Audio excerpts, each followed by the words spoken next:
Hello everyone. Yan. Naglalakad po kami sa Hulo, makapag-anwan, ay makasagap ng sariwang hangin, nagmasyal ng toksit sa baryo. Ay kaya lang, kalabihan lang tayo ng noo, nakaka-drain, nakaka-drain. Sobrang init kasi, kaya ito, naglakad. Nag-picnic kami pero walang pagkain po. Kasi may mga ano na kami, media. Kaya kailangan namin pawis. Ayan siya. Pero hindi ala tao. Di ba ang ganda ng view? No? Saan kong gumanda, ganda. Tawan na lang natin, halimit ang panang. Iyan po yung likod. Ang ganda ng view, di ba? Sarap ng buhay. May kawayan. Hindi naman mo. Ilang ano na lang, aanihin na. Ang ganda na saging. Ayun, laki. Malalaki rig, no? Ito nakapapres ko to. Itong kawayan. Hindi ito mga ano to eh. Mga nara. Yan, nara to. Dami. Puro nara pala to eh. Street. Dito. Saan maganda dito? Bagutado yung daan. Oo. Mura lang po yung ano dito. Low pop. Sarap ng buhay ng mga bata. Sarap po ng bata.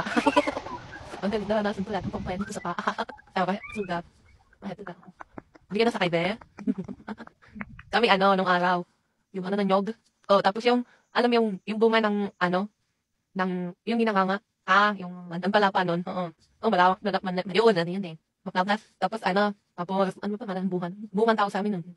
Tapos yung, di ba may mapa-slide na gano'n? Yun ang namin, ang ganyan namin. Pag uso, ayan na. Tapos wala pa ng nyog.